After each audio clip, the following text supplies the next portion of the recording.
Ay, ayan pa. Isa pa yan. Ang sabi niya sa akin na ang toxic mo raw kasi. Gusto ko nga sabihin sana na paano ka naging toxic? Ang bait mo nga. Magiging magkasundo ba tayo kung toxic ka? Anong akala niya naman sa akin? Toxic na tao? Hindi ko lang kamo masabi kasi nga andoon si kuya. Saka hindi ko yun pwedeng barahin ng harapan.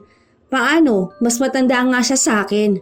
Kaya ang sabi ko na lang sa kanya, baka hindi lang talaga kayo magka-vibes. Aba, hindi talaga no. Hindi rin ako nakikipag-friend sa mga ganong tao. Hindi ko kaya makipagplastikan sa kanya. Ay, isa pa yan. Buti na banggit mo. Te, hindi niya nga raw kaya yung gawain mo na makipagplastikan. Niningitian mo pa raw kasi siya kahit na alam mong hindi naman kayo magkabate. Di ba? Sino ba namang hindi maloloka sa mga sinasabi niya? Kako, hindi ka plastic na tao. Baka nakikipagbati ka nga lang sa kanya eh. Halata na agad sinong hindi maayos na tao. Ewan ko ba sa hipag ko na yun? Hirap din yung pakisamahan eh. Wala naman ako magagawa dahil siya naging asawa ng kuya ko. Hindi nga nakatira sa iisang bahay pero mistulang magkasundo ang maghipag na sina Yana at Chloe. Ngunit hindi alam ni Chloe, hindi totoong ugali ang pinapakita sa kanya ng hipag. Nakangiti kapag kaharap pero maraming paninira kapag hindi siya kasama. Yun din ang magiging dahilan para gumawa siya ng paraan upang parusahan ang plastic na hipag. Makakatulong kaya ang parusa na ito para bigyan ng tamang leksyon ng hipag o magiging mitya lang din ng mas malalim na alitan? Be, andito yung pagkain natin ha. Sabihan mo na lang ako kapag magla-lunch ka na. Meron dyan cake. May natira kasi kahapong cake si Dylan. Umuwi naman kasi kayo agad, kaya hindi ako nakapagpadala. Ang sakit kasi ng tiyan ni mama kahapon kaya umuwi na kami. Sige, mga bandang 1 PM pa ako mag-lunch eh. Pero kapag gutom ka na, baba ka na lang sabihan mo ako. Gusto mo magkape? Magtitimpla ako tapos kainin natin yung cake. Mamaya pa naman magbubukas ang salon. Sige lang te, go ka lang kung anong gusto mo. Kung titingnan ng iba, mapapansin na magkasundo sina Yana at Chloe, lalo pat asawa ni Chloe ang kuya ni Yana. Mabait naman si Chloe, hindi lang sa asawa o sa biyenan, maging sa mga kapatid ng kanyang asawa. Isa sa naging mistulang kakampi niya ay si Yana na siya ring katrabaho niya sa salon. Pero yon ang akala niya. Dahil kapag hindi sila magkausap, kung ano-ano ang sinasabi ng dalaga tungkol sa kanya. Ipinagkakalat pa nito na tamad si Yana kapag nasa bahay lang. Hindi sila nakatira sa iisang bahay pero magkatabi lang ang mga bahay nila. Kaya madalas kapag wala silang pasok o kaya ay may oras, nagpupunta si Yana sa kanila.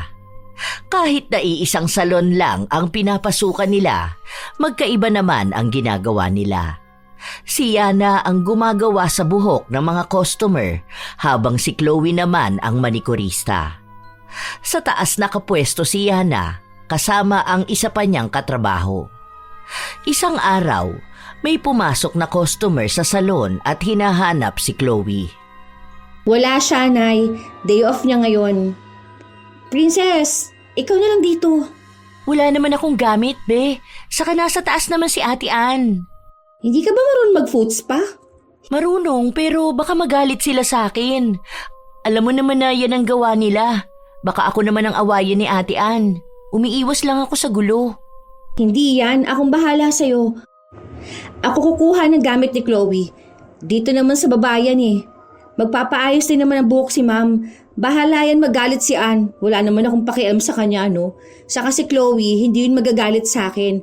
Subukan niya lang. Sumbong ko talaga siya kay kuya. Pasalamat nga siya na pinapakisamahan ko pa siya rito sa trabaho. Ang pangit din naman ang ugali niya. Kinabukasan, pagpasok ni Chloe, nalaman niya ang nangyari. Wala kasing naging trabaho si Ann dahil kinuha nilang mga nasa baba. Hindi naman kasi siya bumababa dito, te. Kasi naman, yung ibang customer, alam mo naman na ayaw nilang umakyat, di ba? Saka, nasasaktuhan na nagpapaayos ng buhok. Andito naman si Princess kaya siya na lang ang pinaano ko. Sana tinawag niyo na lang si Ann. Bababa naman yun dito. Para namang ako pang nasisisi mo, te.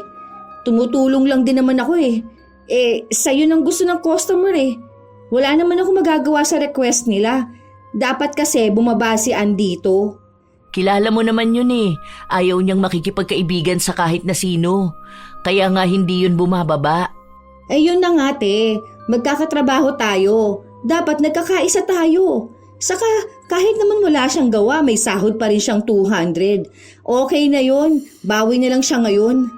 Basta kapag ganyan, sabihan mo siya. Bababa naman yun basta may customer. Sumang-ayon na lang kunwari si Yana sa sinabi ng kanyang hipag.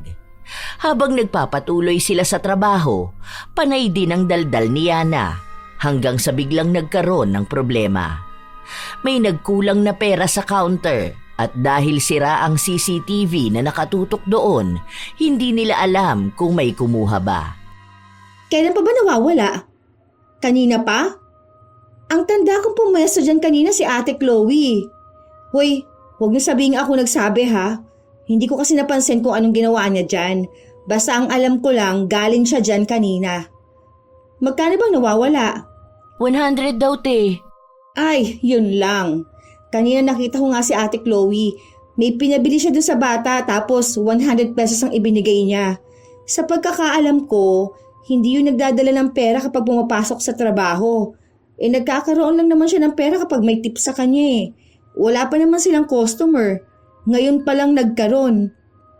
Alam na ba ni boss? Hindi pa nga. Ngayon lang daw nagbilang si Clara. Sabi ko sa inyo eh. Ayaw nyo kasi maniwala sa akin. Malikot talaga ang kamay niyang si Ate Chloe. Alam nyo ba, hindi pa sila mag-asawa noon ni Kuya. May mga nawawala na sa bahay namin. Nung hindi pa sila bumubukod ha. Kaya nga kahit na magkasama kami sa trabaho, hindi ko talaga iniiwan yung gamit ko na malapit sa kanya. Ang kulit nyo rin kasi. Sinabihan ko na kayong ipaayos nyo na yung CCTV. O ayan, naisahan pa kayo. Grabe naman kung 100 pesos na lang nanakawin pa. 100 pesos din yun, be. Makakabili pa rin siya ng merienda nila ni Ann, no? Isa pa yung si Ann, malamang sa malamang kasabwat niya yun eh. Oh, ngayon, kayo, naniniwala na sa akin, no? Wala na. Kahit na magpatawag kayo niyan hanggang mamaya, malamang hindi yan naamin kung anong ginawa niya. Nagduda pa kayo sa sinabi ko, hipag ko yun. Nakasama ko noon sa iisang bahay tapos ngayon kapitbahay namin. Malamang alam kong ugali niya. Nagpapaniwala kayo mabait kapag mukhang anghel. Bago sila umuwi lahat, pinatawag muna sila ni Clara. Hindi pa rin nakakaabot sa kanilang amo ang nawawalang 100 pero para hindi sila mapahamak lahat o magkaroon ng sisihan ay si Clara na lang ang nag-abono ng 100. Wala ring nagsabi kay Chloe na siya ang pinaghihinalaang kumuha ng pera. Sadyang may mga parinig lang na parang may pinatatamaan na isang tao. Pero ang mga salita na yon ay hindi sinalo ni Chloe dahil kilala niya ang kanyang sarili. Alam niyang wala siyang ginawang mali. Bago sila umuwi, naghintay pa si Chloe sa kanyang hipag na naglilipat pa lang ng gamit. Uuwi na kami ha. Ingat kayo sa pag-uwi. Sana naman bukas pagpasok walang mawala rito. May CCTV naman. Wala naman sigurong mawawala. Baka bukas makita na rin yung 100. Mamaya kasi nahulog lang yun. Ewan ko. Hindi natin alam kung sinong magnanakaw rito. Aalis na rin kami. Tara nate. Hindi na kumibo pa si Chloe. Sumunod na lang siya sa kanyang hipag. Habang pauwi sila, muli na namang nagtanong si Chloe tungkol sa nawawalang pera. Dahil si Yana ang nasa ibaba at mas marami sila doon, malamang ay may alam ito sa kung sino ba ang kanilang pinagbibintangan. Wala namang sinabi, te. Saka lahat naman tayo kinausap, di ba? Okay. Nagtataka lang kasi ako. Hindi naman siguro nila kami pinagbibintangan ni Ann, no? Lalo na si Ann. Kasi yun, hindi niya kasundo ang mga tao dun sa babae. Hindi naman, te. Nagulat lang kami nung sinabi na kulang nga raw ng 100. Pero wala namang binanggit kung sinong pinaghihinalaan. Kung pinaghihinalaan kanila, aawayin ko sila. At sasabihin ko talaga sa'yo ha, Bakit mo naman kasi kukunin yung 100, di ba? 100 na nga lang yun. Oo naman. Bakit ko naman kukunin yun may pera naman ako. Nagbibigay din naman sa akin ang kuya mo. Para sa naman yung 100? Isa pa, hindi ko rin ugali na magnakaw. Ayun na nga. Kaya alam ko rin na hindi mo yun gagawin. Wala naman silang sinabi. Pero ewan ko lang kay Anha. Kasi nga, sabi mo kaaway niya yung iba sa work natin. Pero kung ako sa'yo, wag mo nilang pagpapansinin ng mga yun. Alam mo naman ang mga tao. Tsaka lahat tayo suspect kasi nga hindi alam sino sa atin pwedeng kumuha ng pera. Buti nga ngayon, naayos na ang CCTV no? Para naman makita kung may magnanakaw nga. Nagtaka lang ako kasi di ba hindi naman nawawala ng pera kahit noon pa. 1 taon na tayo dyan, ngayon lang sila nagpatawag tungkol sa nawalang pera. Yaan mo na nga yun, te. Naku, huwag kang magpapakastress sa mga ganyan. Umuwi na nga tayo at magpahinga. Day off ko pa naman bukas. Kahit nasabihin yun ni Yana, alam niyang hindi pa rin makakampante ang kanyang hipag. Kahit na may duda naman itong isa sila sa pinagbibintangan, hindi naman ito direktang sasabihin ng iba nilang mga katrabaho. Hindi rin naman maalalaman ni Chloe na si Yana ang nagsimulang magbintang sa kanya dahil mga kaibigan ng dalaga ang mga katrabaho nila. Kinabukasan, dahil walang pasok si Yana, nanatili lang siya sa bahay nila. Ikinuwento niya sa ina ang mga nangyari sa kanilang trabaho.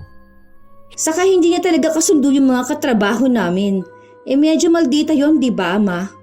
Ano pa sa work namin? Mas malala siya dun. Minsan nga sa akin na lang sila nagsusumbong. Kako, hindi ko rin naman mapagsasabihan si Ate Chloe dahil mas matanda yun sa akin. Mamaya kapag nagsabi ako sa kanya, sumama pa ang loob niya. Tapos magsusumbong pa yun kay kuya. Di ako naman ang napahamak, di ba? Hoy, ma, huwag mo na tong sabihin kay kuya. Mamaya sa akin naman yung magtanong. Baka ako naman ang pagalitan. Ayoko pa naman ng gulo. Kaya nga hinahayaan ko na lang din si Ate Chloe sa trabaho namin. Hindi naman masyadong naniniwala ang kanyang ina sa mga sinasabi niya dahil para sa kanya ay mabait naman si Chloe. Ay, si mama. Nagbibigay lang sa'yo ng pera yung tao, mabait na agad. Hindi mo naman kasi yun masyadong kilala. Baka nga mabait sa'yo kasi biyanan ka niya. Iba naman ugali niya kapag nasa trabaho siya. Sabi nga nung mga kasamahan ko, buti raw nakabukod sila nun ni Anne kasi nakakapagtrabaho sila lang maayos. Panay pa yung reklamo sa mga kalat doon, tapos siya naman na makalat. Kaya nga sila magkasundo nung Anne kasi parehas sila ng ugali. Sabi nga nila, sino ba naman na magiging kaibigan ng maldita? Di kapwa ng maldita, diba? Dalawa sila kaaway ng lahat sa trabaho. Kung ano-ano na lang ang pinagsasabi ni Yana tungkol sa kanyang hipag. Hanggang sa muli na naman silang nagkasama sa trabaho. Habang pinaparinggan ng iba si Chloe, siya namang pagpapanggap ni Yana na walang nangyayari. Isang araw, sabay silang kumakain. Ang daming kwento ni Yana, pero lahat yun ay tungkol lang sa trabaho niya. Pero pansin niyang tahimik lang ang kanyang hipag. Bakit Ano nangyayari sa'yo? Ayos ka lang ba? Oo. May iniisip lang kasi ako. Tungkol ba saan? Parang may iba kasi akong pakiramdam dito sa trabaho natin. Feeling ko ayaw nila sa akin. Nakikisama naman ako. Huwag mo na lang silang pansinin, te. O baka feeling mo lang yang ganyan. Anong klase bang ayaw nila sa'yo? Nakikisama naman ako sa kanila, di ba? Kaso alam mo yung parang ayaw nila sa akin. Wala naman akong ginagawang mali. Baka yan yung sa di ba nung nakaraan nakaaway mo si bakla? Alam mo naman yun, friends sa lahat yan. Tagal na nun Kahit na matagal na yun, hindi nila yun basta nakakalimutan. Lalo na kapag mga bakla, naku, mga mapagtanim yan sila ng sama ng loob Hanggat wala ka namang ginagawang masama, wala kang dapat ikatakot. Alam mo yung mga ganyang klase ng tao, mga wala lang yung magawa sa buhay. Kung aawayin ka nila, ano naman, di ba? Hanggat nandito ako, may kakampi ka. Huwag mong pagpapapansinin ng mga yan. Salamat, Yana. Bala ko na kasing mag-resign Alam mo yung feeling ko kasi ang bigat ng pakiramdam ko. Kahit kasi anong pakisama ko sa kanila, parang lahat sila nagawan ko ng mali. Yung nangyari naman sa amin ni Bakla, tungkol naman yun sa trabaho. Wala naman yun sa akin. Saka normal lang naman hindi magkasundo sa trabaho, di ba? Pero hindi na para patagalin. Nako, huwag ka mag-resign. Alam mo naman na kailangan yun ng pera. Alam ko ang dahilan kaya ka nagtatrabaho dahil gusto mong ang tulungan si kuya. Kapag ba nagpadala ka sa mga yon, matutulungan ka ba nilang mag-provide sa pamilya mo? O hindi naman, di ba? Huwag ka umalis. Ikaw lang ang talo. Ang daming magagandang salita na sinabi si Yana. Mga bagay na sa tingin niya ay kailangan ng kanyang hipag. Wala kasing kapatid si Chloe, kaya si Yana ang nakikita niyang kapatid na mapagsasabihan niya ng mga hinanakit niya. Malaki ang tiwala niya rito, lalo pat kapatid ito ng kanyang asawa at maganda naman ang pinapakita sa kanya.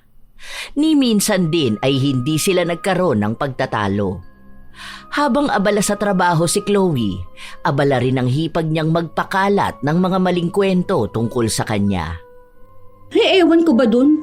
Ang sabi niya pa na kayo ang dahilan kapag nag-resign siya. Baka kamo sabihin niya tinatamad na siya, no? At gusto niyang kuya ko na lang ang bumuhay sa kanya. Ang galing naman niya, di ba? Ay, ano yun? Magpapakaprinsesa siya sa bahay nila. Porket ba isa palang anak nila? Oh, bakit naman pati kami nadamay? Nagpaparinig kasi kayo sa kanya. Ang sabi ko nga sa kanya, wag na lang kayong pansinin. Baka kamo natatamaan kasi siya ng mga parinig namin. Ewan ko ba dyan sa hipag mo? Ano bang nagustuhan dyan ng kuya mo? Magnanakaw na nga ng 100 pesos, wala pang ibang ginawa kundi pumuna ng iba. Kanina dumaan siya Pinuna ba naman yung mga tuwalya? Sabi niya bakit daw hindi pa yun isampay. Nakita na nga niyang lahat kami may ginagawa Narinig ko nga yun kanina. Hindi ko na nga lang din pinansin. Ako kasi, sa totoo lang, umiiwas ako sa mga ganitong awayan namin. Baka kasi kapag nagkagulo kami, alam mo yun, asawa niya si kuya. Malamang kapag yun nagsumbong sa kuya.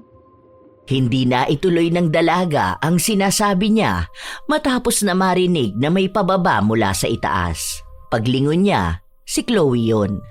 Ang kaninang daldala nila ay naging tahimik dahil bumaba ang pinag-uusapan nila.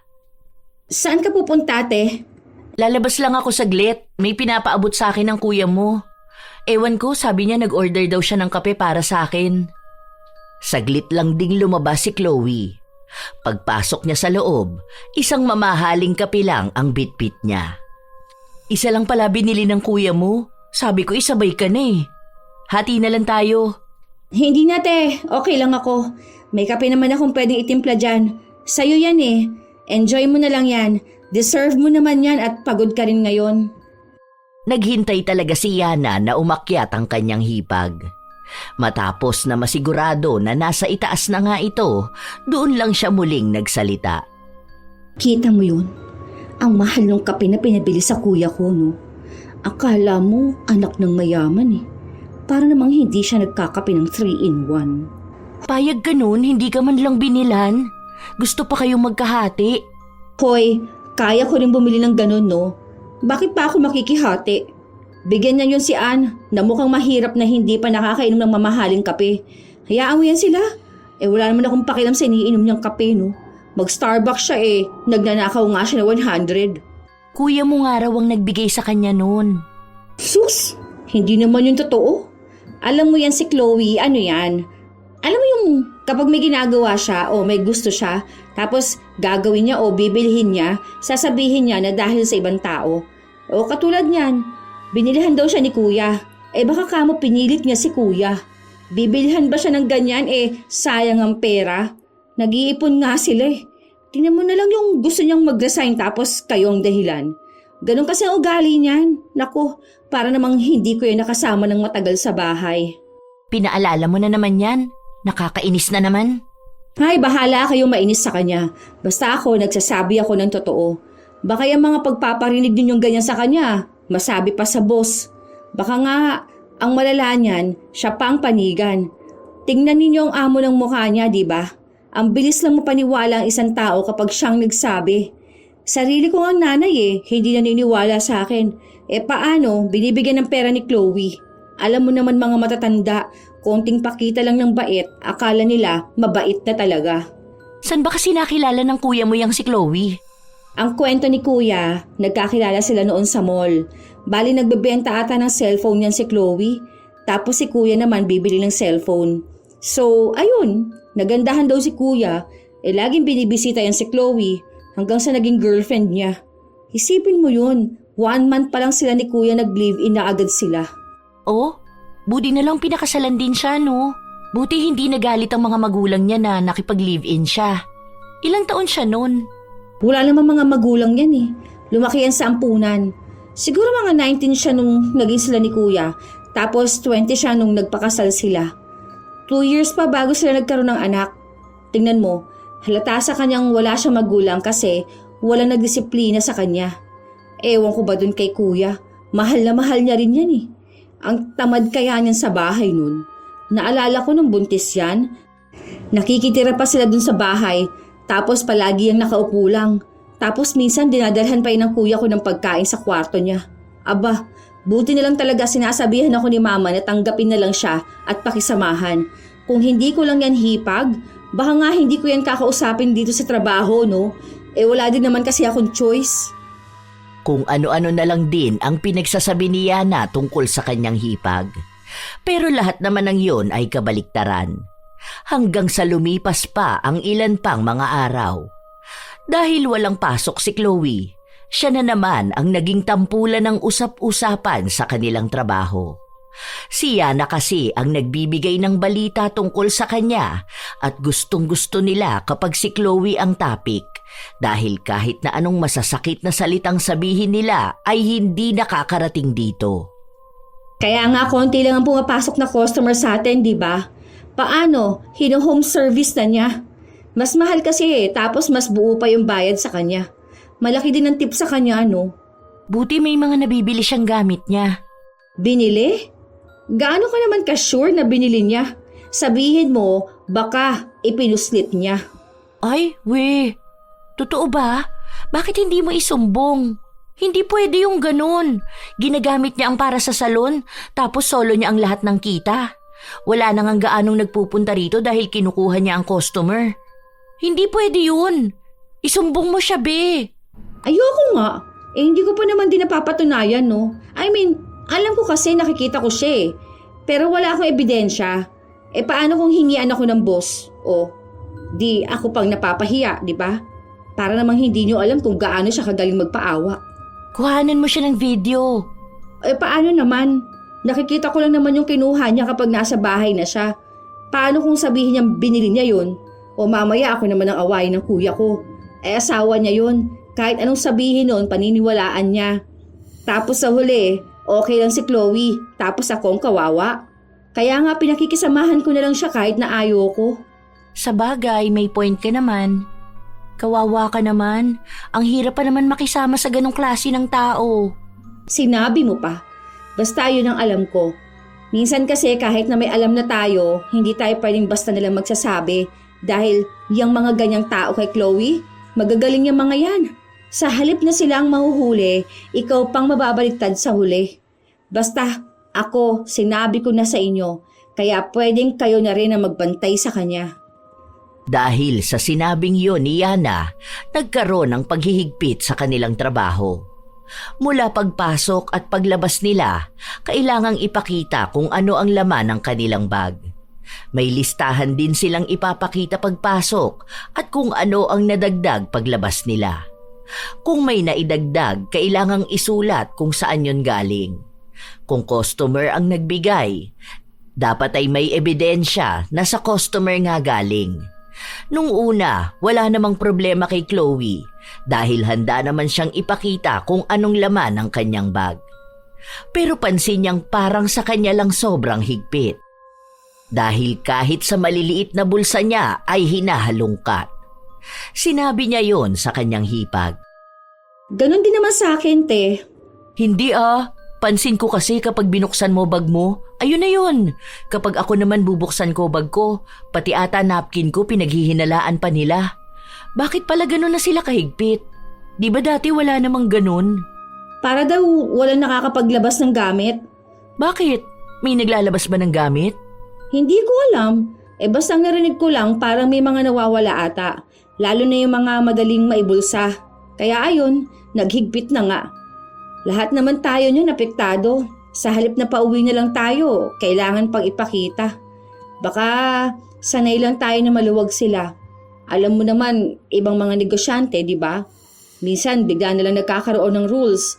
Kaya wag mong isipin na ikaw lang, te. Lahat kaya tayo. Nakumbinsi naman ni Yana ang kanyang hipag na wag nang masyadong isipin ang mga ganong bagay dahil baka sarili niya lang ang binibigyan niya ng problema. Kahit na tunay naman ang kutob ni Chloe na dahil sa kanya ang naging pagbabago ng patakaran.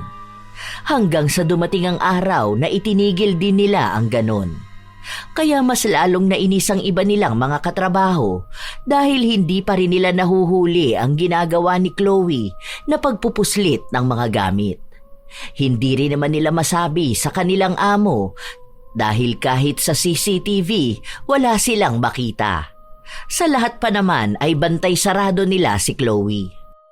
Tibay ng hipag mo, be. Ang galing magtago, ano? Sabi ko sa'yo hindi nyo yan mahuhuli kahit na anong gawin nyo. Kilala ko yan nung nakaraan nga diba, sabi ko panay siya reklamo.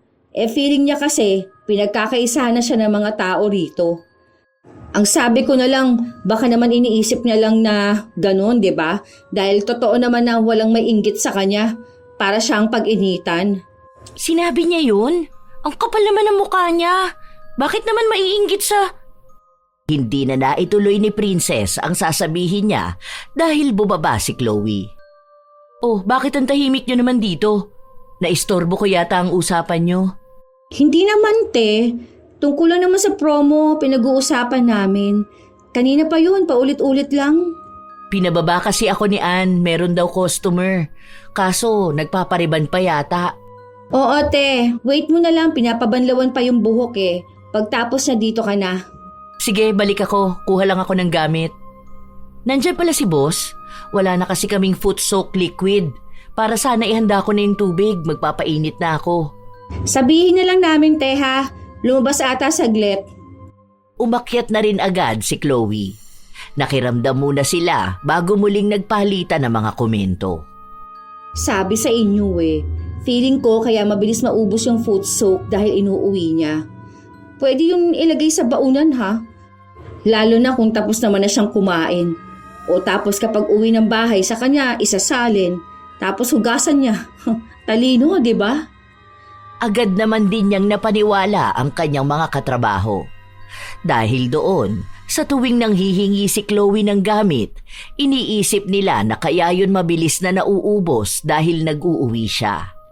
Sa mga sumunod na araw, iba pa rin talaga ang pakiramdam ni Chloe sa kanyang mga katrabaho. Hindi niya lang madirekta ng tanong ang mga ito dahil minsan ay nginingitian naman siya ng mga ito. Kapag kay Yana naman siya nagtatanong, wala naman itong sinasabi sa kanya.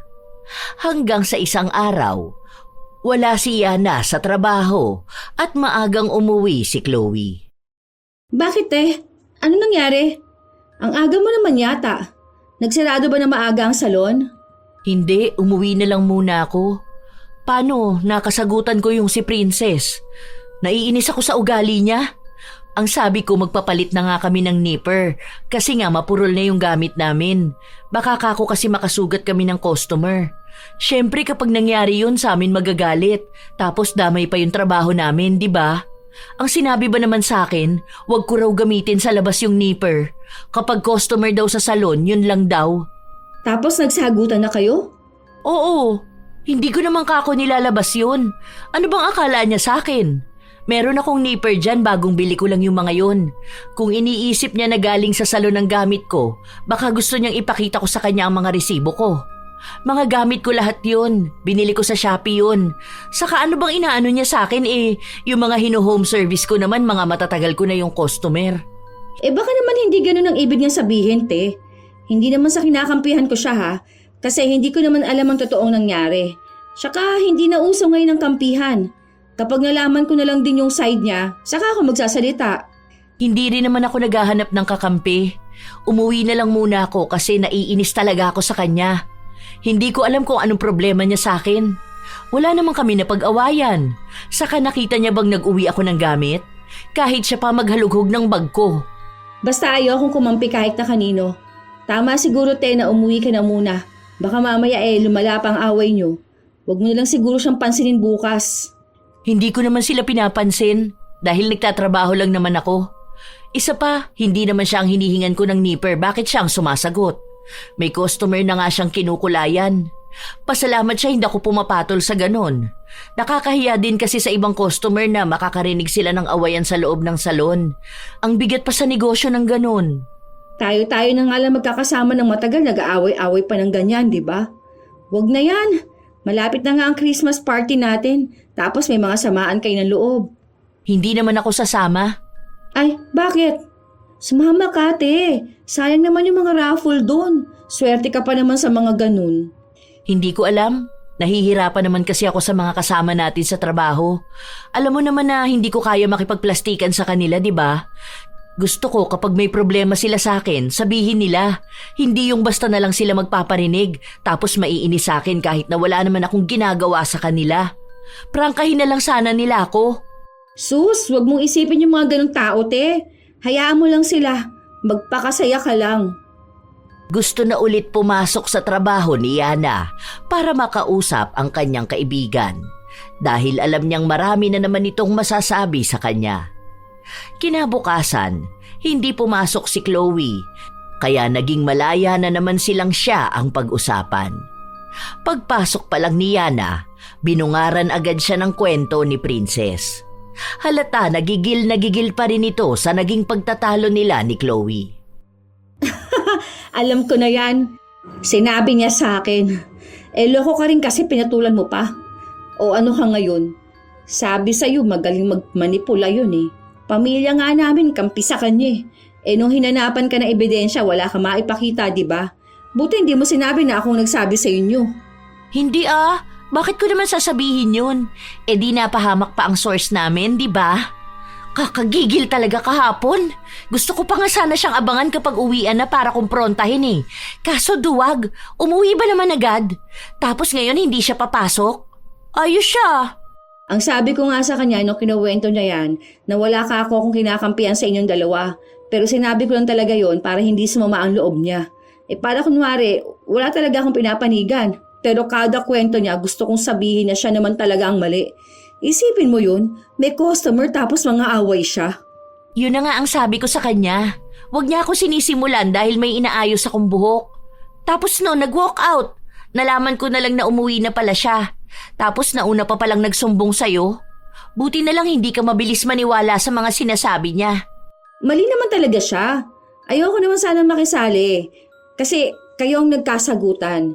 Kaso naman, kitang-kita naman sa kwento niya pa lang na iniiba na niya. Ang sabi pa niya ikaw raw ang nanguna. Ngayon, siya naman pala ang unang nainis. Biniro mo lang naman pala baka kasi inuuwi niya yung kaya nawala ng talim, di ba? Minasama niya na pala kaagad. Di ba? Tapos gusto niya makisali sa friendship natin, pikunin siya. Bagay talaga sila dun ni Ann. Dalawa lang sila magkasama sa taas. Mukhang marami na yata yung nasinghot na kalyo. Tarantado ka. Grabe yung tawa ko sa kalyo. Oo nga. Di ba dami naman nilang nililinisan ng paa? Baka kamo pati yung ingrown na singhot na niya napunta sa utak niya. Hay! Ang aga-aga na i-stress na agad ako sa kanya. Sabi pa nga niya na baka hindi siya makasama sa Christmas party dahil ayaw niya makipagplastikan sa inyo. Nung sinabi niya yon parang napaano ko. Like, seryoso ka ba, te? Plastikan talaga? Totoo naman kami rito. Siya lang naman tong ibang ugali. Nakikisama na nga lang tayo sa kanya ng 1 taon, no? Tapos makikita niya pa tayo bilang plastic. As if naman hindi matutuloy ang Christmas party kung wala siya, di ba? Ang kapal naman niya pala. Okay lang no kahit wag na siya magpunta. Hindi naman siya hahanapin. Akala mo kung sino? Baka akala niya boss siya na magbibigay ng bonus. Pinagtawanan lang nila si Chloe. Malaya sila dahil wala naman doon ang hipag ni Yana. Sa lahat ng mga pagbibiro, si Yana ang nangunguna at hinahayaan niya lang din ang mga katrabaho niya na pagtawanan at magsalita ng hindi maganda laban sa kanyang hipag. Wala naman kasing pakialam ang dalaga. Hanggang sa lumipas pa ang ilan pang mga araw, naging malamig na rin ang pakikitungo ni Chloe sa iba nilang katrabaho. Tanging siya na lang ang kinakausap nito. Hanggang sa dumating ang isang araw na nag-alok si Chloe ng serbisyo sa kanyang hipag. Ano yon, te? Mga 2 ribbon tapos may Brazilian blowout? Magkano naman siningil mo dun? Bali 3 sila pero 2 lang sa reband. Tapos yung 2 reband may Brazilian. Tapos yung isa, kulay plus Brazilian. Nakapackage kasi yan sila ng 3.5. Yan isa kasama na yung sa foot spa. Akin naman lahat ng gamot tapos hati tayo ng trabaho. Tapos ibabawas lang natin yung sa gamot then hati na tayo sa kikitain. Kailan yan, te? Sige, okay lang sa akin. Bukas sana. Mag-absent ako bukas? Off mo, di ba? Sige, mag-chat na lang ako. Huwag mo sabihin sa kanila na ako ang kasama mo, ha? Kanino ko naman sasabihin hindi ko nga sila kinakausap.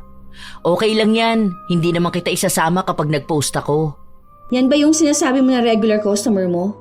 Oo, umuwi kasi yung asawa niya galing barko eh. Tapos ayun, magbabakasyon yata sila. Kaya bago ang bakasyon, magpapaayos sila ng buhok at mga kuko. Ang dami nila, hindi ko naman kaya yun mag-isa. Naisip ko na isama na lang kita para may kitain ka rin. Malaki rin magbigay ng tip ang mga yun. Baka nga magbigay pa yun ng chocolate sa atin. Mababait kasi yung mga yun eh. Yun, yan ang gusto ko. Salamat, te. Sakto, pwede ko na itabi ang pera dahil malapit na ang Pasko. Sa mga oras na yon, silang dalawa ang magkakampi. Dahil mas magkakapera si Yana kung sasama siya sa kanyang hipag. Naging maayos naman ang lahat. Totoo nga ang sinabi ni Chloe dahil malaki din ang perang bigay sa kanila. Nagkaroon pa sila ng mga bagong damit galing sa ibang bansa. Nung bumalik na sila sa trabaho, balik na naman si Yana sa paninira sa kanyang hipag. Wala naman akong magawa kasi si kuya ko naman ang nagsabi sa akin na tulungan ko nga raw yung asawa niya. Binigyan ka naman ba ng pera? Mahirap din yung ginawa mo ha. Ikaw pa malamang nagplansya ng buhok ano? Oo, ako naman gumawa lahat no. Nagpatulong lang ako kapag babanlawan na yung buhok. Siyempre, alam nga namang ako pa rin, di ba? Napasma naman ako nun. Ang baba nga ng bigay niya sa akin eh. Kung pumasok ako, baka doble pa ang kita ko. Eto ha. Hindi ko naman to sinasabi para siraan siya. Kilala niyo naman ako. Hindi ako basta nagsasalita ng mali sa ibang tao. Pero yun lang pansin ko. Ang offer niya kasi sa akin, malaki ibibigay niya. Hindi ko naman alam na wala pang 2K. Diyos ko mga te, ano naman gagawin ko sa pera na ganun? Isang upuan ng customer ko lang yun. Ang laki ng kita niya doon. Malamang baka nasa mahigit 10K yun. Sabi niya mahal daw ang gamot eh. Kinukuha nga lang niya yun. Ewan ko, saan niya naman nakuha yung pang-reband? Hoy, hindi sa akin ha. Ano naman gagawin ko doon kung magnanakaw ako? Magkano lang yun eh. Dapat hiniritan mo pa. O kaya nagsabi ka ng dagdag nung ando ng kuya mo. Yoko nga. Baka magalit pa sa akin si kuya. Iisipin nyo na nagbigay na nga sa akin yung asawa niya. Sinasabi pa naman na palagi na mabait ang asawa niya. Weh, mabait ba yung ganun? Mapagsamantala ng kapwa niya? Ay, ito na naman ako. Nakakapagsalita na naman ako ng hindi maganda sa kapwa ko. Magtrabaho na nga lang muna tayo. Sa mga sumunod pang buwan, tagu pa rin ang tunay na pag-uugali ni Yana sa kanyang hipag. Habang tingin sa kanya ni Chloe ay kakampi, siya pala ang tunay na kalaban. Hanggang sa dumating ang isang araw bago dumating ang kanilang Christmas party. Hindi pa rin alam ni Chloe kung sasama ba siya. Para magmukhang may pakialam ang dalaga sa hipag, sinubukan niya itong kumbinsihin. Sakto naman na naroon si Brian na asawa ni Chloe. Yun na nga kuya, ako na nga nagsasabi sa kanya na huwag niyang pansinin yung mga yun. Pwede naman siya mag-enjoy. Sayang naman yun no, minsan na nga lang sa 1 taon. Ang inaalala niya kasi sino ba yun? Princess? Bakit? Ano bang meron kay Princess? Nasabi ko naman na sa'yo, di ba? Yun pa rin bang issue niyo tungkol sa nipper? Akala ko ba tapos na yun? Wala naman na rin nasasabi sa akin si Princess. Baka kasi hindi niya lang sinasabi sa'yo dahil alam niyang maghipag tayo. Minsan kasi ang bigat talaga ng pakiramdam ko kapag nandyan sila. Alam mo yung parang grabe na yung katoksikan. Pero kung talagang ayaw mo, wag mo nalang pilitin. Ikaw na lang magsabi sa boss nyo. Baka naman gawan pa nila ng issue ang ate Chloe mo doon. Hala, sayang naman pala yun kuya. Pero sa bagay, tama naman din. Baka kasi hindi ka rin maging masaya doon kapag ganyan. Sige, ako nilang bahala magbantay doon. Kapag pinag-usapan ka nila, aawayin ko talaga mga yon. Hindi naman yung ganyan. Baka naman dalawa pa kayong magkaroon ng kaaway sa trabaho nyo. Siyempre naman kuya, kakampi ako kay ate Chloe. Subukan lang talaga nilang magsabi ng masama sa kanya, yari sila sa akin. Ang bait na nga ni ate. Isipin mo yon, hindi niya pinapatulan ng mga yon. Ako nga diba, noon dati may nakasabunutan pa ako dun. Buti siya, tinanggal, hindi ako. Kaya huwag ka matakot ako ang kakampi mo. Ito talaga masyado kang palaaway. Hindi ganyan. Pwede kayong maging magkakampi pero huwag kang mananakit ng iba. Saka ayoko rin na magkaroon kayo ng samaan ng loob sa isa't isa. Paano kayo lang yung nasa baba? Kayo ang mas matagal na magkakasama. Hindi katulad namin ni Anna, nasa taas kami, pwedeng hindi makihalubilo sa inyo. Saka magkakaibigan kayo doon. Ayoko namang ipakita na parang dahil maghipag tayo, sa akin ka nalang kakampi palagi. Kaysa naman awayin ka nila, di ba? Buti nga wala akong ibang naririnig Naku, talagang babarahin ko sila. Hanga nga ako sa'yo ate. Kasi isipin mo yun, nagagawa mo pa rin pakisamahan yung mga ganong tao. Pero kasi si Princess, okay naman siya sa akin. Yun ang sinasabi ng ate mo. Okay nga raw kayo ng Princess, saka parang BFF mo na ron. Kaya lang mukhang mainit ang dugo sa kanya kahit na di naman niya alam ang dahilan. Hindi naman daw pwedeng ipaiwas kanya sa kaibigan mo at baka lalong lumabas na may mali na naman siyang sinasabi sa'yo. Basta akong bahala kay ate. Hindi rin naman ako papayag na may sasabing masama sa kanya ang iba, no?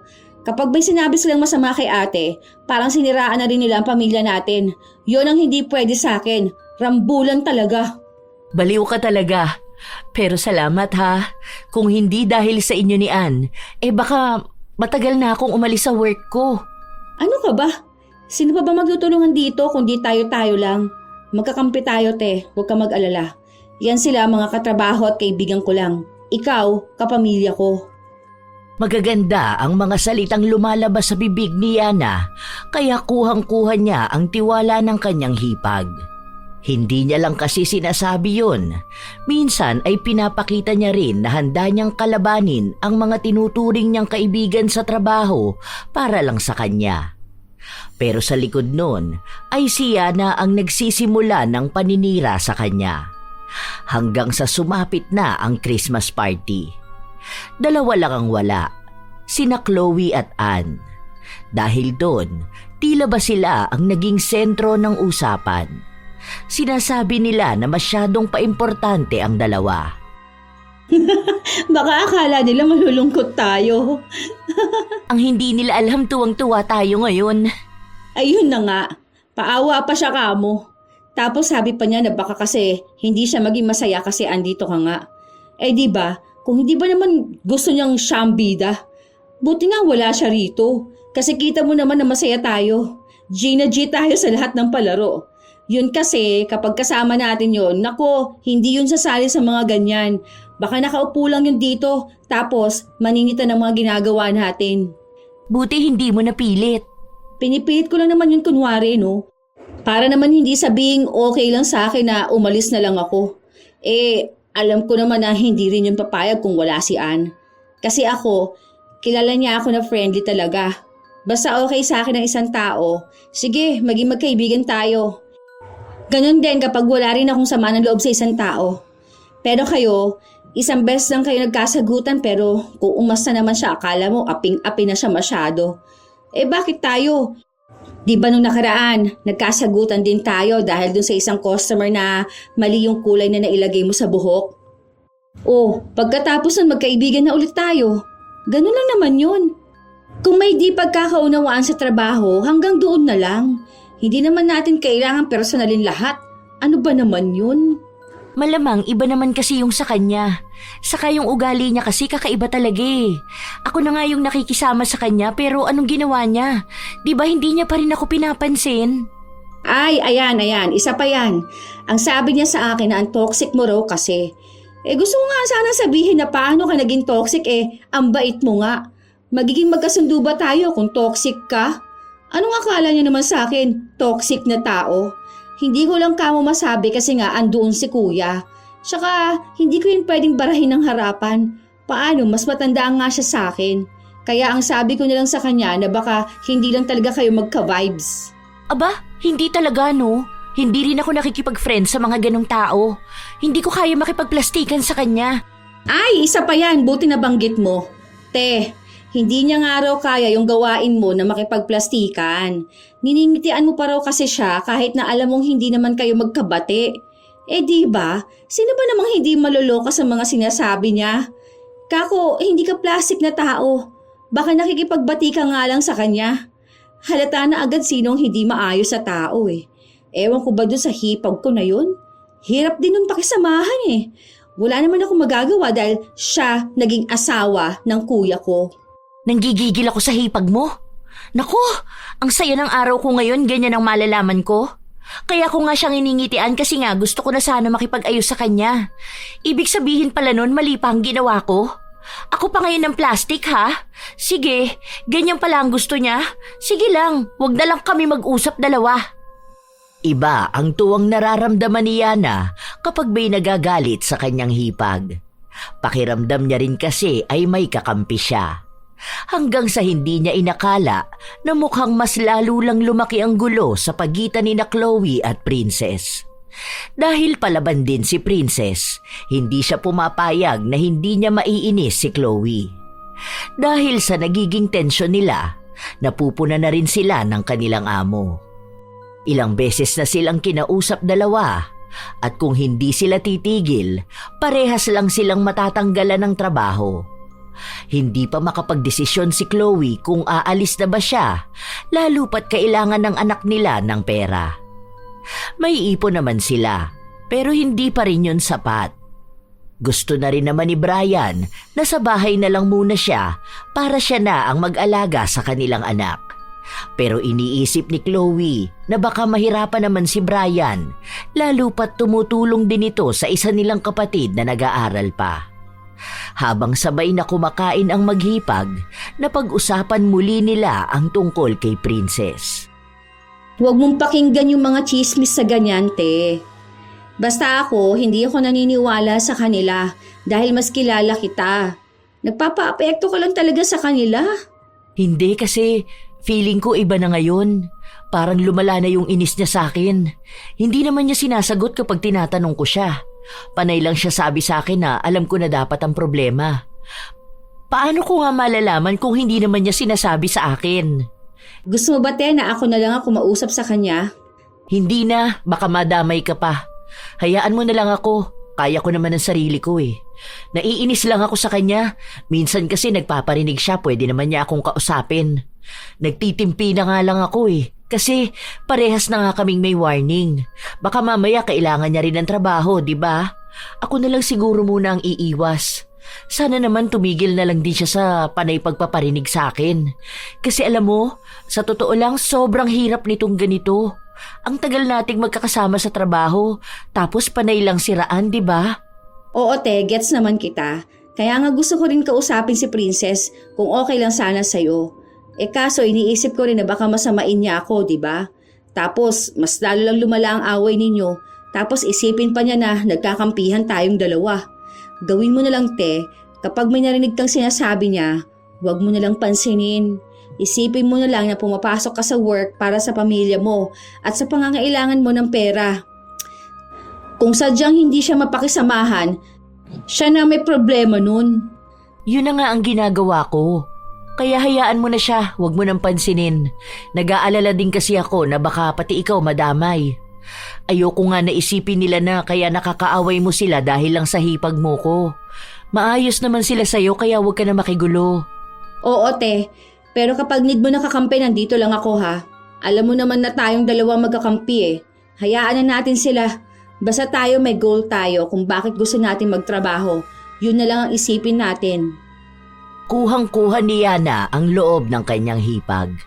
Sa paglipas pa nga ng mga araw, hindi na nagpapansinan sina Chloe at Princess. Dahil hindi na rin nagpaparinig si Princess. Takot din kasi siya na baka mawalan siya ng trabaho. Dalawa pa naman ang anak na sinusustentuhan niya. Dahil nga simula nung naghiwalay sila ng asawa niya, hindi na ito nagbigay ng pera para sa mga bata. Kaya siya nagsusumikap magtrabaho para sa mga anak niya. At kung dalawa sila ni Chloe ang matatanggalan ng trabaho, siya lang ang magdurusa dahil may asawa si Chloe na kayang sumustento sa kanya. Pero dahil sa pagtahimik ng lahat, si Yana lang ang hindi masaya. Nag-iisip siya ng paraan kung paano niya pag-aawayin ang dalawa. Hanggang sa isang araw, Oo nga, sinabi niya yun sa akin na mabuti na lang tumigil ka na rin sa pang-aaway sa kanya. Takot ka rin pala na mawala ng trabaho. Oh, 'di ba? Proud na proud pa talaga siya. alam mo, pinipigilan ko na lang talaga ang sarili ko, be. Pero mukhang hindi na ngayon. Yari sa akin mamaya yan pagkatapos ng trabaho. At least kapag nasa labas na kami, hindi kami papagalitan ni boss. Huwag muna ngayon, be. Paano ko naman kayo aawatin yan? Bukas na lang, total day off ko.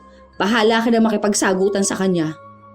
Katulad nga ng sinabi ni Yana, nagkaroon muli ng tensyon ang awayan ni na Princess at Chloe. Nabalitaan niya na lang na nagkasagutan ng dalawa nung umuwi na si Chloe. Galit na galit ito kay Princess. Dahil yun ang gulo na nais ng dalaga, nagpunta siya sa bahay ni na Chloe para makibalita. Day off ko lang, te. Nagkagulo na kayo. Kung ganyan lang din naman ang nangyayari, mag-resign ka na. Huwag ka na makisali sa mga gulo na ganyan. Ang dami namang salon na pwede mong pasukan eh. O kaya sa home service na lang. Di ba malaki rin naman ang kinikita mo sa ganun? Oo nga, te. Tama naman din si kuya. Kesa naman ganyan na stress ka masyado, di ba? Hayaan mo na yun si Princess. Hindi rin naman kasi nun naiintindihan pati sarili niya. Kaya nga siya iniwan ng asawa niya dahil ganun ang ugali niya, di ba? Ang hindi ko maintindihan, bakit sa akin niya sinisisi yung nawawalang 100 noon? Naiinis ako! Sa dami ba naman ang pwede niyang ibintang sa akin yung pagiging magnanakaw pa? Ano naman ang gagawin ko sa 100 pesos? Pero ito, Teha, ako, ayoko naman sana magkwento kasi baka nga lumala lang yung awayan ninyong dalawa. Hindi ko na lang sinabi sa'yo, pero pinagtanggol naman kita. Ikaw kasi yung pinagbibintangan nilang kumuha ng 100. Ang sabi ko nga sa kanila, hindi mo yun gagawin. Ano ba naman yung 100, di ba? Ang laki ng sahod ni kuya tapos malaki rin kita mo. Tapos nambibigay ng tip yung mga customer mo. Sabi ko na nga ba ako pinagbibintangan nila eh. Bakit naman ganun? Ang tagal ko na dyan, kahit na magkano wala namang nawala. Ako na nga ang nagpresenta nung una na magbayad ng 100 para matigil na yung sisihan eh. Pero hindi naman ibig sabihin nun na ako yung nanguha. Yun lang ba yung issue niya sa akin? Yung 100? Para maging ganyan siya? Hindi ko na alam kung ano pang issue niya sa'yo, te. Basta lagi ko lang sinasabi sa kanya na hindi ka magnanakaw. Kasi wala ka namang gagawin doon sa 100 na yun, oh. Oh, meron na palang ganyang nangyayari, bakit hindi mo pa sinabi sa ate mo? Natatakot lang kasi ako, kuya. Kahit naman itanong mo kay ate Chloe na kapag may nakaalitan kang isa doon, halos lahat na sila kaaway mo. Oo, kaya nga sabi ko kay Yana, hayaan na lang niya ako.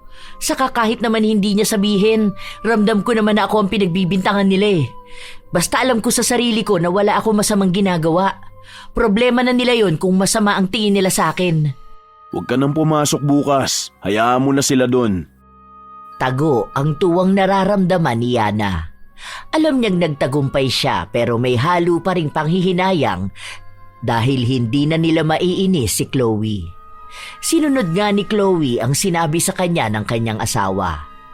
Dahil doon, araw-araw na siya na ang nagiging usapan sa loob ng salon. Dahil wala naman na siya doon, malaya na silang pag-usapan si Chloe ng paulit-ulit. Tanging si Yana ang nagbibigay ng balita tungkol sa kanya. Nakablock nga ako ngayon sa social media niya. Ewan ko ba dun? Akala niya ata importante siya sa akin. Hindi niya alam na makakakuha din ako ng balita. Ikaw ba naman ang magsasabi sa akin? Pero ngayon, alam ko may bago siyang papasukang trabaho. Diyan sa 377 Salon. Ewan ko lang kung tatagal siya dun. Ay doon ba? andun yung friend ko na isa. Ay, baka yun pa ang susunod niyang makakaaway. Sasabihan ko na pala sila doon. Baka mamaya bigla na namang may mawala sa pera nila doon o kaya mga gamit nila. Akala ko ba gusto niya ng home service na lang siya? Baka kasi ubos na yung mga gamit niya. Hindi naman pwede na ako ang kukuha nun para sa kanya, di ba? Galing naman niya. Ano, sisirain ko sarili ko para lang meron siyang gamit pang food spa? Buti ngayon okay lang din sa kuya mo na walang work ang asawa niya. Wala naman yung magagawa. Basta sinabi ng asawa niya, Uy, okay ka lang ba? biglang sumakit ang puson ko. Meron ka ba ngayon? O baka magkakaroon ka na? Hindi katatapos ko lang last week. Saka hindi naman sumasakit ang puson ko kapag nagkakaroon ako eh. Parang alam mo yung tinutusok-tusok? Ganon. Baka sa UTI din. Hindi ka ba nahihirapan umihi? Baka kasi panay ka kape.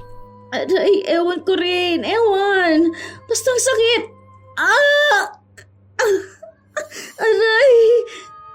Ang akala ng dalaga ay madadaan niya sa pag-inom ng gamot ang sakit ng kanyang puson hanggang sa umabot sa punto na hindi na siya nakakapasok sa trabaho. Nagpunta na rin siya sa ospital para magpatingin. Wala namang nakita na problema sa kanya. Isang araw, kahit na masakit ang kanyang puson, pinilit niya pa ring pumasok. Dahil alam niyang kapag hindi niya yun ginawa, papalitan siya sa pwesto at baka kailanganin niyang maghanap ng bagong papasukan na trabaho. Hoy be, okay ka lang ba talaga? Ako na nga dyan. Natatakot yung customer sa'yo. Napaso mo na kaya siya? Baka mamaya masunog pa buhok niyan, maireklamo pa tayo. Huwag ka na lang muna kayang pumasok kung hindi ka pa naman pala okay. Hindi yan. Kaya ko pa to. Ako na lang siguro magbabalaw ng buhok nila. Hindi na mawari kung anong trabaho ang gagawin ni Yana sa loob ng salon. Hindi niya kasi magawa ng maayos ang mga yon. Dahil doon, may mga reklamo na rin ang mga katrabaho niya. Doon niya rin narinig ang ibang usapan tungkol sa kanya. Mga bagay na dati ay ginagawa lang nila kay Chloe. Minsan pa, akala yata ni Princess ay natutulog siya pero narinig niya ang sinabi nito. Todo support na nga lang ako sa kanya, nagagaling siya at pwede na ulit siyang mag-reband. Kasi nga siya ang pinakamagaling dito sa atin. Pero sabi ko lang yun kahit na hindi naman totoo. Kilala ko kasi yan si Yana. Gusto niyan siya ang bida. Kaya kapag may sinabi yan sa inyo, ano lang kayo, sumang-ayon lang kayo sa kanya.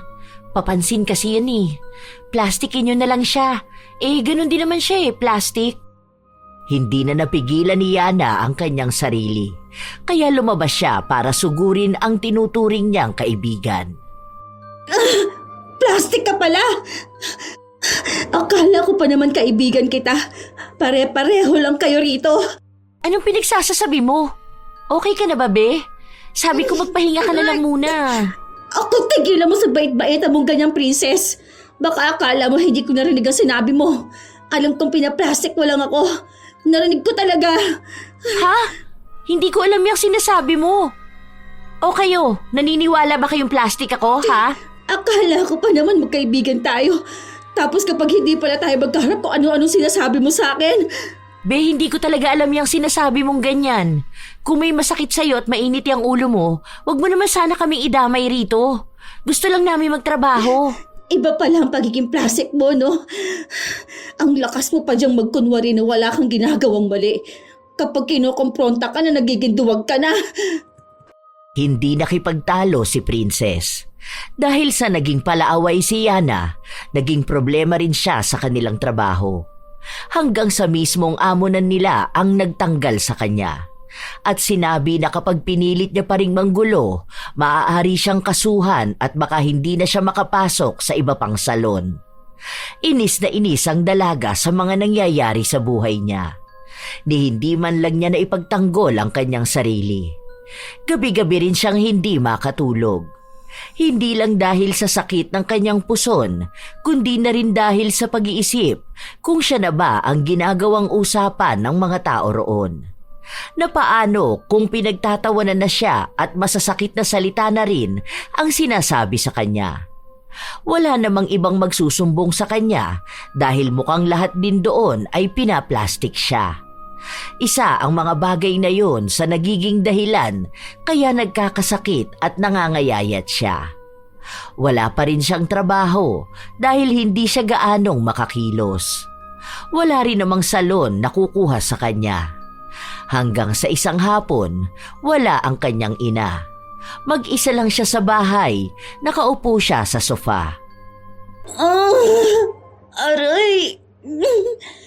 Bakit ba hindi umiepekto sa akin tong hot compress na to? Sobrang sakit talaga. Ayoko na! Tapos naman akong datnan eh. Bakit hindi pa rin ito nawawala? Ang sakit! Sobra! Naiiyak na lang ang dalaga sa nangyayari sa kanya. Pero kahit naman anong gawin niyang pag-iyak, hindi nawawala ang sakit ng kanyang puson. Hanggang sa pumasok sa bahay nila ang kanyang hipag. Be, may niluto akong tinola. Baka gusto mo, mainit pa to. Ang sabi kasi ni Brian, wala nga raw si Mama, kaya baka hindi ka pa kumakain. Sige te, lapag mo na lang dyan. Kumain ka para may lakas kang harapin ang mga kwento nila tungkol sa'yo. Anong kwento, te? Mga kwento na ginagawa ninyo noon tungkol sa akin. Anong sinasabi mo, te? Huwag na tayo magplastikan dito, Yana. Dalawa na lang naman tayong nakakarinig. Hindi ko alam yung sinasabi mo, te. Aray! Ano ba to? Masakit talaga yan. Kasing sakit ng pagtatraidor mo sa akin. Alam mo, mabait naman sana ako, Yana eh. Hindi ko naman yan gustong gawin sa'yo. Pero kasi, ikaw tong nagsimula ng gulo. Akala mo ata hindi ko alam na ikaw yung nagpakalat na ako ang kumuha ng 100 pesos. Hindi ko alam yan. Narinig ko mismo yung recording. Ikaw mismo ang nangunguna magsalita. Kung ano-ano pang sinasabi mo tungkol sa akin. Hindi ko na yun iisa-isahin dahil alam kong kabisado mo yun. Hindi lang kita kinokompronta dahil alam kong itatanggi mo lang din kahit na may recording na. Kaya ayan, siguro naman deserve mo yan. Alam mo ba ngayon, ikaw naman ang pinag-uusapan nila? Alam ko yun kasi naririnig ko rin yun. Hindi ko na nga hinihingi. Kusang binibigay sa akin. Buwisit daan yun. Hindi siya ang buwisit. Ang buwisit ay yung taong plastic. Alam mo, grabing betrayal yung ginawa mo sa akin sa totoo lang. Maghipag tayo. Nagkasama tayo sa iisang bahay. Naging magkapit-bahay tayo. Akala ko pa naman magkapatid na talaga tayo. Paano? Kasi sobrang bait mo naman sa akin kapag magkausap tayong dalawa. Todo tanggol ka pa sa akin. Kung hindi ko pa narinig yung mga pinagsasabi mo, hindi ako maniniwala. Alam mo, sobrang nasaktan ako. Pero hindi ko to sinabi sa asawa ko dahil baka magalit lang siya sa'yo. Ayoko mag-away kayo ng asawa ko dahil baka bigla siyang pumili sa ating dalawa. Na alam kong mas pipiliin niya ang pamilya namin. Wala naman ako nakikita na nagawa kong mali sa'yo. Meron ba? Inaaway ba kita noon? Hindi naman, di ba? Wala akong matandaan na pinagtalunan natin ng malala. Kaso ewan ko ba kung bakit mas pinili mo pa sila kesa sa akin. Kung bakit mas pinanigan mo pa yung mga kaibigan mo kunwari na ngayon ikaw naman na ang topic nila. Bigla ka nag-overthink, di ba? Kasi ganyan yung pinaranas mo sa akin noon. Ang hirap lang tanggapin. Ewan ko kung hihingi ka ba ng tawad sa akin o pipilitin mo pa rin na wala kang ginawang mali. Ikaw na lang ang bahala dahil pagdurusahan mo pa rin naman ang mali mo. Hindi na nakaapila pa ang dalaga sa sinabi sa kanya ng kanyang hipag. Sa mga sumunod pang araw, mas lalong lumala ang sakit ng kanyang puson. Minsan, kahit na madaling araw ay nagigising siya dahil sa sobrang sakit. Ayoko na! Ang sakit na! Utang na loob, tama na to. Aray! Ayoko na! Bakit ba ako pinarurusahan ng ganito? Ayoko na nito. Hindi ko na talaga kinakaya ang sakit. Kahit na anong pagmamakaawa niya na matanggal ang sakit, walang nangyayari sa kanya. Sa katunayan ay mas lalo lang itong sumasakit. Hanggang sa ilang araw pa ang nakalipas, halos lahat na ay ginawa nila pero hindi talaga maibsan ang sakit ng puso ng dalaga. Hanggang sa naiwan na naman siyang mag-isa sa bahay. Walang pasok sa trabaho ang kanyang kuya, kaya ito ang nagdala ng pagkain niya. O ano, kumusta ka naman na? Sobrang sakit pa rin talaga, kuya. Ano ba naman yung nangyayari sa'yo? Tignan mo nga, ang payat mo na. Minsan naririnig ko sa madaling araw umiiyak ka. Bakit kaya ganyan yan? Ewan ko rin, kuya. Baka kasi karma ko na to sa ginawa ko kay Ate Chloe. Ginawa mo? Ano bang ginawa mo? Kasi naman, kuya, huwag ka rin magagalit sa akin, ha? Kasi ako yung naninira sa kanya sa work namin noon. Tama nga naman siya. Yung mga naging kaibigan ko nang gusto ng kasiraan ng iba, yun din ang sisira sa akin. Nalaman ko na lang din na pinaplastic din pala nila ako. Ay nako, yan ang nga bang sinasabi namin sa'yo noon, di ba? Na hindi lahat ng kinakaibigan mo talagang magiging kaibigan mo. Yung iba kaya lang gustong maging kaibigan para may kasama silang manira ng ibang tao. Ngayon na wala na silang makuha sa'yo, ikaw naman ang magiging topic nila. Sa dami ba naman ng tao ang Ate Chloe mo pa? Ang bait niya sa'yo. Yun na nga, kuya. Hindi ko naman alam kung paano ako hihingi ng tawad kay Ate Chloe. Ang laki ng kasalanan ko sa kanya. Imbis na tulungan ko siya at ipagtanggol sa mga tao na pangit ang tingin sa kanya, ako pa itong nagpapasimuno. Sorry, kuya. Pasabi din kay Ate Chloe na sorry. Promise, pangako ko talagang hindi na ako uulit na maging plastic. Hindi ko na siya aawayin. Alam ko na talaga kung ano ang mali ko. Kung hindi pa ganyan ang nangyayari sa'yo, mananatili ka pa ring plastic na tao. O siya, ikaw ang humingi ng tawad sa kanya. Maghintay ka mamayang gabi pag uwi niya. Ikaw ang kumausap sa kanya. Ramdam na ramdam ni Yana ang sakit na kanyang nararamdaman at ang pagtatanto ng mga kamalian niya sa buhay. Tunay naman na nawala na siya ng mga tinuturing niyang kaibigan. Dahil ang mga kaibigan na yun na mismo ang naninira sa kanya ngayon. Nang kinagabihan, nagpunta nga sa kanya si Chloe. Nang makita siya ni Yana, hindi na ito makapagsalita. Sabi sa akin ni Brian, gusto mo raw ako makausap. Kasi ate, sorry. Sorry ko nasaktan kita. Sorry ko ang dami kong maling nagawa sa'yo. Akala ko kasi noon masaya ang mga kaibigan ko kapag nasisira ang pangalan mo. Yun pala, masaya sila na tayo ang nasisira. Okay lang, gets ko naman na galit ka talaga sa akin. Hindi naman kita masisisi Pero sana dumating ang isang araw na maging maayos tayong dalawa.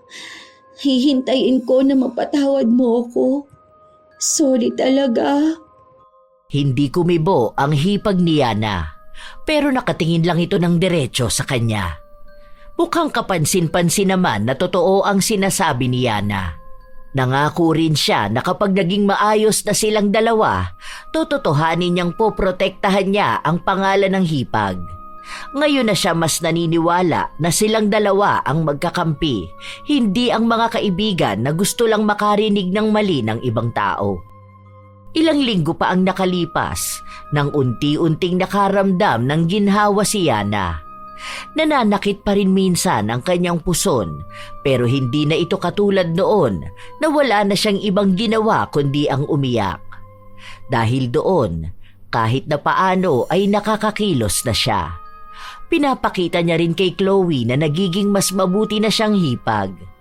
Hanggang sa muli na naman silang nakapag-usap. Sorry din sa nagawa ko sa'yo. Nanguna rin kasi ang galit ko Okay lang, te. Naiintindihan naman kita. Kasi kung ako nga nagalit nung nalaman kong pinaplastic lang ako ni Princess. Ang buong akala ko talaga magkaibigan kami Hindi pala. Tapos, kung sa kanya nga, sobrang sama na ng loob ko.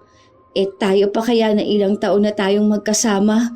Tapos, akala mo okay lang ang pakikitungo ko sa'yo. Hindi naman pala, di ba? Sino ba namang hindi sasama ang loob?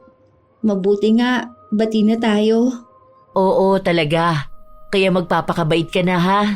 Ang kulit mo kasing bata ka. Pero, marunong ka ba mangkulam? Turuan mo naman ako. Hay, hindi pwede. Nako, nakakatakot na baka kung sino-sino na lang ang kulamin mo. Kukulamin ko lang si Princess. Hindi na, tama na. Hayaan mo na lang siya makahanap ng katapat niya. Ano ba yan? Gusto ko na ako naman ang katapat niya. Akala ko ba magiging mabait ka na? Mabait ako sa'yo, pero hindi sa kanya. Sige na, ate.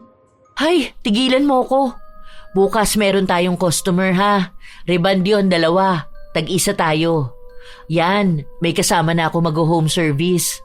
Oh, baka sabihin mo na naman na hindi kita binibigyan ng tamang hati ha. Nagtawa na ng maghipag. Iyon ang naging simula para maging maayos ang kanilang samahan. Nagpakita naman si Yana ng kanyang pagpapakatotoo.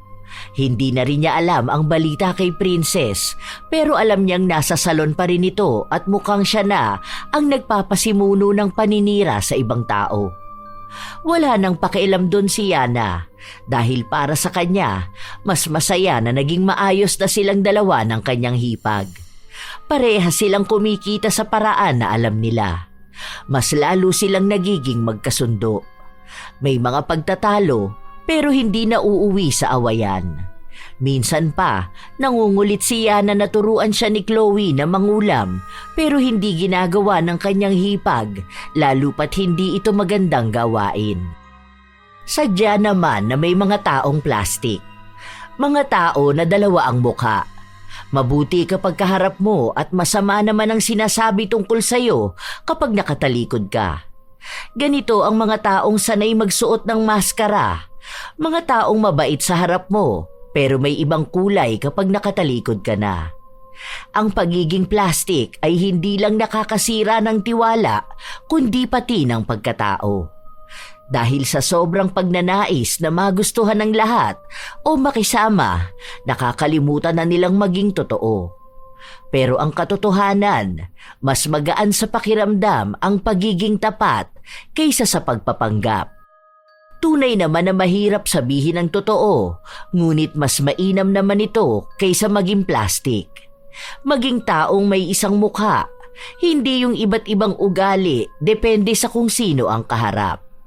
Dahil sa mundong puno ng pagpapanggap, ang pagiging tapat ay isa ng bihirang katangian. At kung gusto mong makuha ang tiwala at respeto ng iba, magsimula ka ring maging totoo sa isang tao, nakikita man niya o hindi. Kaya mas mainam talaga na maging totoo, mga apo. Kung ayaw mo sa isang tao, hindi mo na kailangan pang magpanggap na gusto mo siya. Huwag ninyong ugaliin na maging peke sa taong totoo sa'yo dahil baka sa huli, ikaw naman ang mapunta sa ganung kalagayan. Kayo ba mga apo, minsan na rin ba kayong nakakilala ng taong plastic? Kung kayo ay may opinyon o karanasan na katulad ng ating kwento ngayon, ibahagi nyo naman. At naway may magandang aral kayong natutunan.